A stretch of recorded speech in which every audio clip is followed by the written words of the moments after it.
এক দুই তিন চার মেহের আফরোজের পুটকি মার। এক দুই তিন চার মেহের আফরোজের পুটকি মার। মেহের আফরোজ শাওন আপার ক্যারা উঠেছে, ক্যারা ক্যারা বুঝেন? যৌবনে 60 বছরের এক ব্যাটারে জমি জায়গার লোভে বিয়ে করলে ক্যারা তো থাকবেই, সেই ক্যারাই তিনার এখন উঠেছে।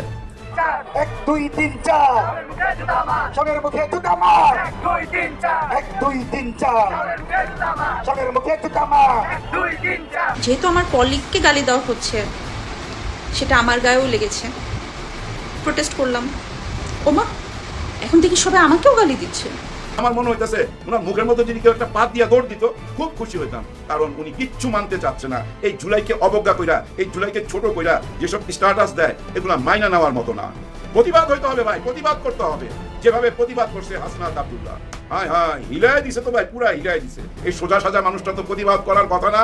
ওনারও কিন্তু মুরব্বী আছে উপরে, হ্যাঁ, ওই রাকিবেরও মুরব্বী আছে। ওই মুরব্বী বলছে প্রতিবাদ করো, জুলাইয়ের বিরুদ্ধে যাওয়া যাবে না, কারণ লুকায় আছে আমাদের স্পিকারের কথাবার্তায়। উনি একটা ইন্টারভিউ দিছে, ওই ইন্টারভিউর মধ্যে বইলা দিছে উনি সোজাসাজি বলছে জুলাইকে মাইনা নিতে হবে বিএনপি। যদি বিএনপি জুলাইকে মাইনা না নেয় তাহলে বহুত বড় খেসারত দিতে হবে। এই কথাটা তো বলছে উনি, তো বিএনপি থেকেই এই স্পিকার হয়েছে, মাননীয় স্পিকার। আমার আসসালামু আলাইকুম দর্শক, যে যেখানে আছেন আশা করি ভালো আছেন। দর্শক, দেশের মধ্যে ঘটে যাওয়া ঘটনাবলীর মধ্য থেকে খুবই গুরুত্বপূর্ণ কিছু ভিডিও নিয়ে হাজির হয়েছি, যার কিছুটা অংশ বিশেষ আপনারা ইতিমধ্যে ভিডিওর শুরুতেই দেখেছেন। দেখে বুঝতে পারছেন আজকে নিউজটি কতটা গুরুত্বপূর্ণ এবং চমকপ্রদ হতে যাচ্ছে।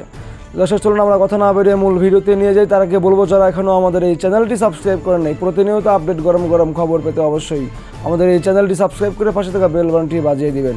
আর যারা ইতিমধ্যেই সাবস্ক্রাইব করে দিয়েছেন তাদেরকে অসংখ্য ধন্যবাদ। দর্শক, চলুন একটি লাইক দিয়ে সম্পূর্ণ ভিডিওটি আমার মনোযোগ সহকারে দেখে আসি।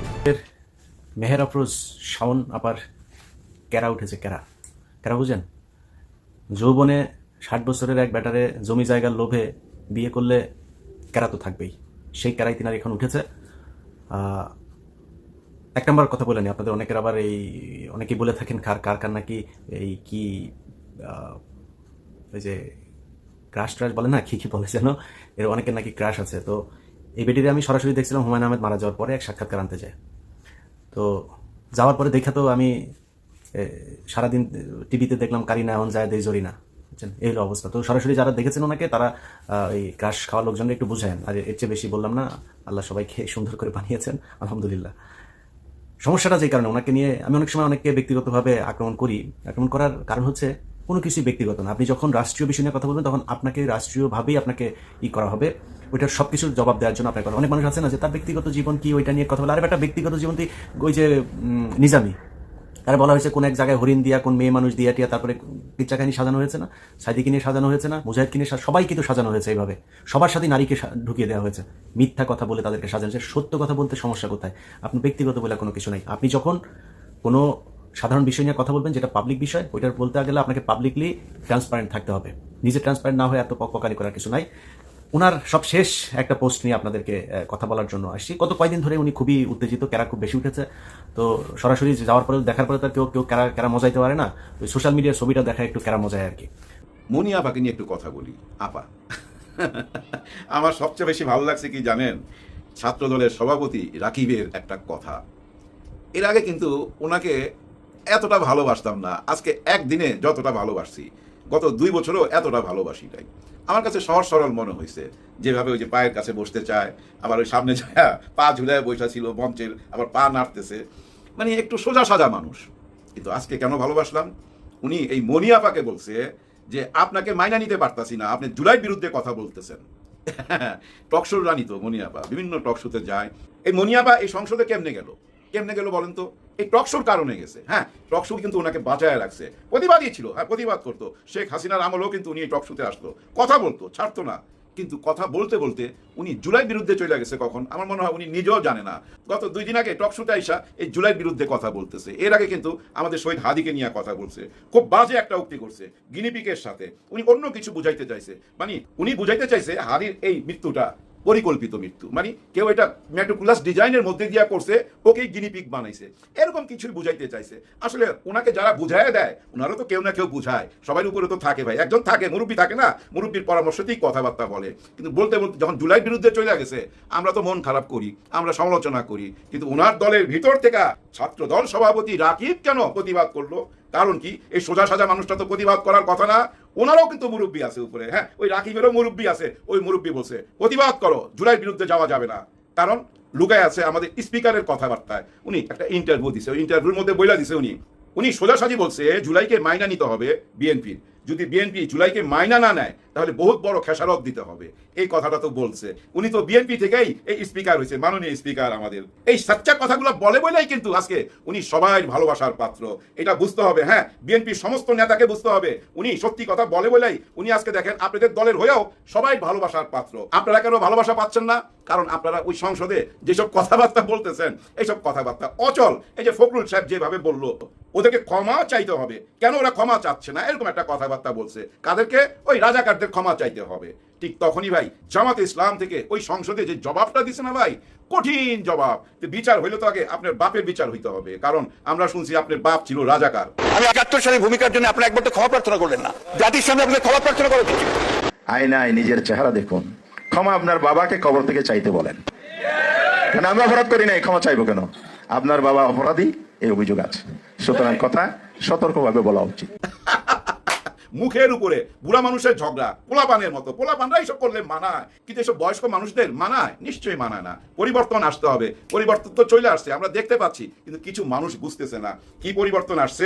একটু আলাপ করব, তার আগে একটু আলাপ করতে চাই আমার কলিগের ওয়াইফরে নিয়ে। হ্যাঁ, হুমায়ুন আহমেদ আমার কলিগ, উনি সিনেমার ডাইরেক্টর ছিল, আমার জুনিয়র, আমি উনার সিনিয়র ডাইরেক্টর হিসাবে। লেখক হুমায়ুন আহমেদ, স্যালুট জানাই, কিন্তু উনার এই সম্মানটা রাখতে পারতেছে না আমার কলিগের ওয়াইফ, রাখতে পারতেছে না। এই যে শাওন, হ্যাঁ শাওন, আপনার কি মাথা নষ্ট হয়ে গেছে? আপনি তো ভাই একা না, আপনার সাথে হুমায়ুন স্যারের নামটা জড়িত, তো ওই নামের প্রতি সম্মানটা দেখান। উনারে তো আপনি ডুবাইয়া দিতেছেন। আজকে সোশ্যাল মিডিয়া আপনাকে নিয়ে যেসব কথাবার্তা হচ্ছে, যেসব লেখালেখি হচ্ছে, অনেকে ভাই এই সোশ্যাল মিডিয়াতে সবজি নিয়ে আসছে, সবজি হাতে নিয়ে কন্টেন্ট বানাইতেছে। বুঝছেন তো কি বুঝাইতে চাচ্ছে? এআই দিয়া হুমায়ুন স্যার এবং এই শাওনকে নিয়ে যেসব ভিডিও তৈরি হচ্ছে এবং যেগুলো দেখতেছে পোলাপান, এটাতে কি আপনার ইজ্জত বাড়তেছে, আপনার সম্মান বাড়তেছে শাওন? নিশ্চয় না। আপনি নিজেও ডুবতেছেন, স্যারের নামটাও ডুবাইতেছেন। স্যারকে আজকে মানুষ গালমন্দ করতেছে আপনার কারণে। জুলাইয়ের সাথে উনি ওইটা করতে চায়, এইভাবে কেউ স্ট্যাটাস দেয়, এইভাবে কেউ লেখালেখি করে, ছি, আপনাকে না একদম দান্দা লোক মনে হচ্ছে। আপনি না একদম পয়সা যাইতেছেন। ছোটবেলায় আমি খুব দুষ্ট ছিলাম ভাই, তার উপরে রাগ উঠলে না আমি কি করতাম জানেন? ওর মুখের মধ্যে পাত দিয়া দৌড় দিতাম। হ্যাঁ, আমার মনে হইতেছে ওনার মুখের মধ্যে যদি কেউ একটা পাত দিয়া দৌড় দিত, খুব খুশি হইতাম, কারণ উনি কিচ্ছু মানতে চাচ্ছে না। এই জুলাইকে অবজ্ঞা কইরা, এই জুলাইকে ছোট কইরা যেসব স্ট্যাটাস দেয়, এগুলা মাইনা নেওয়ার মতো না। প্রতিবাদ হইতে হবে ভাই, প্রতিবাদ করতে হবে, যেভাবে প্রতিবাদ করছে হাসনাত আব্দুল্লাহ। হ্যাঁ, হিলাই দিছে তো ভাই, পুরা হিলাই দিছে বসুন্ধরা গ্রুপকে। সংসদের দ্বারা যেভাবে আঙুল তুলা কথা বলছে, এগুলার জবাব দিতে পারবে কেউ? দিতে পারে নাই। সংসদের ভিতরে তো কেউ জবাব দিতে পারে নাই। ভাই ব্রাদার, দেখেন এই বসুন্ধরা গ্রুপের চেয়ারম্যান সাহেব, উনি শেখ হাসিনার পাশে দাঁড়ায় কি কথা বলছে আপনারা তো জানেন, সবাই এখন মুখস্থ হয়ে গেছে। শেখ হাসিনার সাথে মরতে চাইছে, বাঁচতে চাইছে, এবং এই যে ইন্টারনেট বন্ধ হয়েছে, ব্যবসার ক্ষতি হইতেছে, হোক ক্ষতি, কিচ্ছু যায় আসে না, আমরা শেখ হাসিনার হাত শক্ত করব। শুধু এইখানেই শেষ করছে? উনি আর অনেক কথা বলছে, যে লন্ডন থেকে অনলাইনে কিভাবে রাজনীতি করে, এদেরকে ধৈর্য না জেলে ঢুকাইতে হবে। আর ওই যে জঙ্গি, জামাত ইসলাম, শিবির, বিএনপি, এদেরকে তুচ্ছ তাচ্ছিল্য করে উনি বক্তব্য দিছে। হাসনাত আব্দুল্লাহ যেটা বলতে চাইছে, ডক্টর ইউনূসের আমলে তো উনি দেশে আসতে পারে নাই, কোন সাহসে আসলো? তারা এই প্রশ্রয় দিচ্ছে, তারা ভিতরে ভিতরে আঘাত করতেছে। ভাই ব্রাদার, বড় লোক তো, ধনী লোক যা কিছু বলতে পারে, কিচ্ছু যায় আসে না। ওনারা যে কথাবার্তাগুলো বলছে, এটা যদি কোনো সাধারণ লোক বলতো, ওর পিঠের চামড়া থাকতো, ও তো থাকতো এখন জেলের ভিতরে। কিন্তু ওনাদেরকে কেউ টাচ করতে পারবে না, ওনাদের সমালোচনা করা যাবে না। ওনারা হচ্ছে দেশের রাজা। হ্যাঁ, রাজা তো ভাই, একটু সমালোচনা করছে, তাতেই দেখেন 5টা পত্রিকা, ওনাদের 5টা পত্রিকা আমাদের হাসনাত আব্দুল্লাহ পিছনে লাগিয়ে গেছে। 80 ঘন্টার মধ্যে 99টা কন্টেন্ট বানাইছে। সাবজেক্ট কি? ওই একই কথা সাবজেক্ট, অভিযোগ আর অভিযোগ, কিন্তু প্রমাণ কোথায়? কোনো প্রমাণ নাই। অভিযোগ ভিত্তিক কন্টেন্ট বানায়া ছায়া ফেলাইছে, ফটো কার্ড বানাইছে। এত কেন ভাই? এইটুক সমালোচনা হজম করা যাবে না? আপনারা এমন হয়ে গেছেন, আপনাদের বিরুদ্ধে কেউ কথা বলতে পারবে না। আসলে কেউ কোনোদিন কথা বলে নাই, না বলাতে হয়েছে কি জানেন? ওনারা ওই যে কিং হয়ে গেছে, রাজা হয়ে গেছে। ওনারা তো মনে করে দলরা যে নির্বাচন করে, যেসব দল নির্বাচন করে, আমাদের টাকা দিয়েই তো করে, আমাদের আমাদের কাছ থেকে তো সাহায্য নিয়ে করে, আমাদেরকে কে ছিল ভাই? আপনি ছুঁতে পারবেন? ছুঁতে পারবেন না। আমি যদি আপনার কাছ থেকে কিছু টাকা পয়সা নেই, সুযোগ সুবিধা নেই, আমার যদি ক্ষমতাও থাকে, আমি আপনার বিরুদ্ধে কথা বলতে পারবো না, কারণ চক্ষু লজ্জার ব্যাপার আছে। তো আর আমার দল চালাইতে গেলে তো টাকাই লাগবে, টাকার কাছে সবাই মাথা নত করে। হাসনাত আব্দুল্লাহ করে নাই বইলা ভাই পিছনে লাগিয়ে গেছে। এতে কার লাভ হলো, কার ক্ষতি হইলো, বসুন্ধরা গুলো বলতে পারবেন? আপনারা 5টা পত্রিকা এইভাবে কেন লাগতে গেলেন? আপনারা কি এইটুকু বুঝতে পারেন নাই? আপনারা অজান্তে, নিজের অজান্তেই তাকে হিরো বানায় দিয়েছেন। আপনাদের 5টা পত্রিকাকে এই বাংলাদেশের মানুষ যতটা ভালোবাসে, আপনারা বছরের পর বছর সার্ভিস দিয়ে আসছেন, যুগের পর যুগ, এই যুগের পর যুগ সার্ভিস দিয়ে যেটুকু ভালোবাসা পাইছেন, হাসনাত আব্দুল্লাহ 2 বছরে ওর চেয়ে 1000 গুণ বেশি ভালোবাসা পাইছে। ওকে সবাই ভালোবাসে, হয়তো আওয়ামী লীগ ভালোবাসে না, কিন্তু আমি তো মনে করি বিএনপি বলেন, জামাত বলেন, শিবির বলেন, আপনারা আমরা সবাই ভালোবাসি হাসনাত আব্দুল্লাহকে। ও তো চ্যালেঞ্জ করছে, আমাকে যদি 1 টাকা জালিয়াতি ধরাই দিতে পারেন তাহলে এই সংসদে কোনোদিন আসবো না, যদি 1 টাকা ধরাই দিতে পারেন। কেউ তো চ্যালেঞ্জটা গ্রহণ করলেন না, কিচ্ছু করতে পারবেন না, তার পিছনে লাগা কিচ্ছু করতে পারবেন না। ওর তো ভিতরে ভয় নাই, তো ও তো ওই 5ই আগস্টে শহীদ হয়ে গেছে, ও কিন্তু জিন্দা লাশ, ওরে ভয় দেখাইতে পারবেন না। যার ভিতরে ভয় থাকে না তারা কেউ ছুঁইতে পারে না ভাই। আর যদি সে হয় মুসলমান তাহলে তো অন্য কথা, বাঁচলে গাজী মরলে শহীদ, এইটাই তো হাসনাত আব্দুল্লাহ। দেখেন চীনের থেকে আসার পর কঠিন ভাবে জবাব দিয়ে দিল অরুণাচলে, ওদিক দিয়ে পাকিস্তানে এক বাঘ বসে রয়েছে, আরেক বাঘ বাংলাদেশ, এই 2 ভাগ 2 দিক থেকে হা করে বসে রয়েছে। ওদিক থেকে চীন আবার ঢুইকা যাইতেছে অরুণাচলে। কি দুরবস্থা! কারণ কি জানেন? শুধু গাদ্দারি করা, শুধু গাদ্দারি করা। মালদ্বীপের সাথে গাদ্দারি করছে, নেপালের সাথে গাদ্দারি করছে, ভুটানের সাথে গাদ্দারি করছে, আমাদের সাথে যে কত বড় গাদ্দারি করছে এটা তো জীবনেও বুঝতে পারতাম না জুলাই যদি না আসতো। অনেকে বলে জুলাই কি দিল, জুলাই কি দিল। জুলাই আমাদেরকে শত্রু চিনাই দিছে, আর শত্রুকে যদি আপনি চিনতে পারেন, স্টাডি করতে পারেন, তাহলে জয় কোনো ব্যাপার না। ওই জয়ের পথেই আমরা আছি। সবাই সবাইকে দোয়া করবেন। আল্লাহ হাফেজ। আমার বন্ধুকে এইটা চেনার দরকার নাই, একটা জাতির জন্য চেনা দরকার তার প্রধান শত্রুকে। গত 18 বছরে বাংলাদেশের মানুষ একটাই তার সফলতা, সেটা হলো তার প্রধান শত্রুকে সে চিনতে পেরেছে। বিএনপি নেত্রী এবং এমপি এবং বিএনপির মধ্যে অন্যতম সেরা মেধাবী নেত্রী নীলুফার চৌধুরী মনি, যিনি মিডিয়ায় বিএনপির প্রতিনিধিত্ব করেন এবং বিএনপিকে তিনি যতটা সুন্দরভাবে প্রেজেন্ট করতে পারেন, এটা অনেকেই পারেন না। এই জন্য তাকে বিএনপির মুখপাত্র বললেও ভুল হবে না। নারী নেত্রীদের মধ্যে সবচেয়ে সফিস্টিকেটেড, উচ্চশিক্ষিত এবং টপ রেটেড।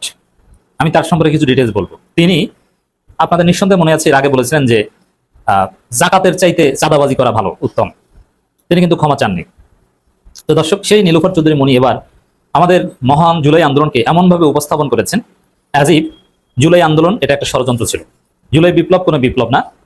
আওয়ামী লীগের যে ন্যারেটিভ যে সন্ত্রাসীরা, জঙ্গিরা পুলিশ হত্যা করেছে, ওটা কোনো বিপ্লব না। নীলুফার চৌধুরী মনি একজন বিএনপি এমপি। বিএনপি কাদেরকে সংরক্ষিত মহিলা আসনে এমপি বানিয়েছে, জাস্ট ইমাজিন। তিনি জুলাইকে চিত্রিত করেছেন ঠিক আওয়ামী ন্যারেটিভ অনুযায়ী, যে এটা একটা ষড়যন্ত্র।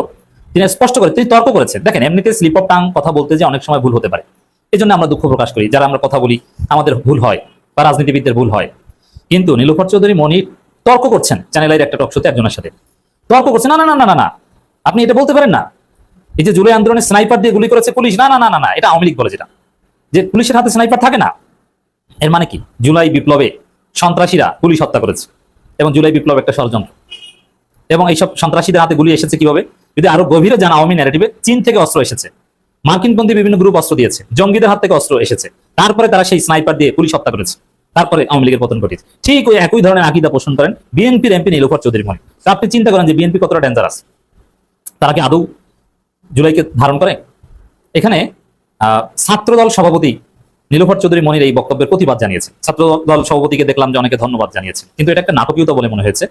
তবে হ্যাঁ, বাহ্যিক দৃষ্টিতে আল হুকম আলা জাহের, যেহেতু তিনি প্রতিবাদ করেছেন নীলুফার চৌধুরী মনির বক্তব্যকে, আমার শ্রদ্ধেয় বড় ভাই রাকিবুল ইসলাম রাকিবকে আমিও একটা ধন্যবাদ দিলাম। বাট এখানে ভেজাল আছে, আমি আসি কি ভেজাল আছে। নীলুফার চৌধুরী মনি বিএনপির কেন্দ্রীয় নেত্রী, স্বনির্ভর বিষয়ক সম্পাদক বা এরকম একটা পদে আছে। তিনি কিন্তু হঠাৎ করে গজিয়ে ওঠা বিএনপি নয়, অথবা আওয়ামী লীগ থেকে আসা বিএনপি নয়, ফজলুর রহমানের মতো বিএনপি নয়। তিনি একদম পিওর বিএনপি। তাকে দেখলে অতটা বয়স্ক মনে হয় না, কিন্তু তার বয়স কিন্তু 56 বছর, 69-এ জন্ম। এবং তিনি ঢাকা বিশ্ববিদ্যালয়ের প্রথমে রাষ্ট্রবিজ্ঞানে করেছেন, এরপরে আইনে করেছেন, এবং তিনি একজন আইনজীবী। একই সাথে আমি যে বললাম যে বিএনপির উচ্চশিক্ষিত নেত্রীদের মধ্যে একজন, কারণ তিনি পিএইচডি করেছেন। 2011 সালে তিনি পিএইচডি ডিগ্রি সম্পন্ন করেছেন এবং এরশাদ বিরোধী আন্দোলনে গুরুত্বপূর্ণ ভূমিকা রেখেছেন। যদিও ছাত্রদল বা বিএনপি করতেন, কিন্তু সরাসরি কোনো পদে ছিলেন না ছাত্র জীবনে। একদম 90-এর দশকেই এরশাদ বিরোধী আন্দোলনে ভূমিকা রেখেছেন এই নীলুফার চৌধুরী মনি, জামালপুরের মেয়ে। অতএব তাকে উড়ে এসে জুড়ে বসা বা হঠাৎ বিএনপি, নব্য বিএনপি এরকম কিছু বলার সুযোগ নেই। সেই 2009 সালে তিনি এমপি হয়েছেন, বিএনপির একদম প্রথম দুঃসময়। পরীক্ষিত নেত্রী নীলুফার চৌধুরী মনি, তার বক্তব্য হচ্ছে যে জুলাই আন্দোলন ছিল এটা একটা ষড়যন্ত্র, জাকাতের চাইতে চাঁদাবাজি উত্তম, এটা বিএনপির আকীদা। তবে এখানে মুখ ফসকে বলা কোনো বক্তব্য নয়। বিএনপির এটা একটা অবস্থান, বিএনপির একটা অংশের অবস্থান, ভারতপন্থী অংশের অবস্থান এটা। তারা জুলাইকে ধারণ করতে পারে না। মির্জা ফখরুল ইসলাম আলমগীর তো বলেছিলেন যে জুলাই কি, যে আমরা এই মুহূর্তে সরকার পতন নিয়ে ভাবছি না, কোটা সংস্কার আন্দোলনের সাথে, দ্যাট মিনস জুলাই আন্দোলন, এর সাথে আমরা সরাসরি জড়িত নই।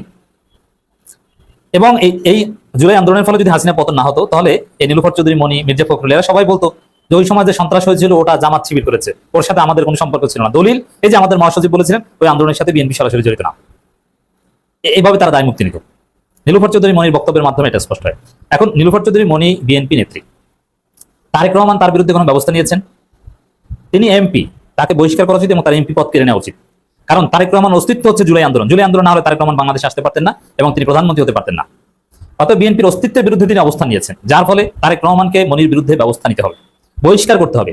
যদি বিএনপি নীলুফার চৌধুরী মনিকে বহিষ্কার করতে পারে, তার বিরুদ্ধে সাংগঠনিক ব্যবস্থা নিতে পারে, অথবা শোকজ করার পর নীলুফার চৌধুরী মনি যদি প্রকাশ্যে ক্ষমা চাইতে পারে, এরকম একটা ব্যবস্থা, মিনিমাম একটা ব্যবস্থার মুখোমুখি যদি তাকে করা যায়, আমরা যে আহ্বান জানাই, তাহলে বোঝা যাবে যে না, বিএনপি জুলাইকে ধারণ করে।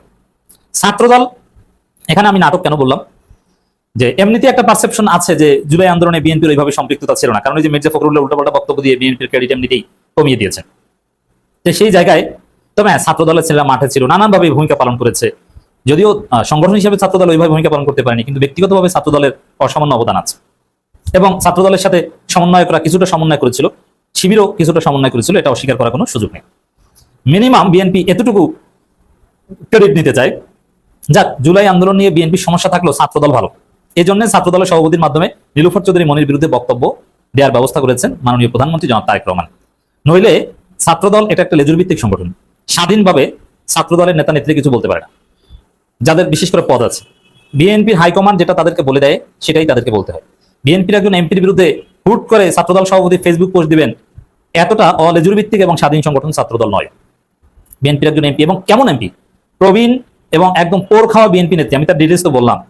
সে 90-এর দশকে বিএনপি করা নেত্রী, এরশাদ বিরোধী আন্দোলন করা নেত্রী, পিএইচডি হোল্ডার নেত্রী, একই সাথে আইনজীবী, আবার ঢাকা বিশ্ববিদ্যালয় করেছে।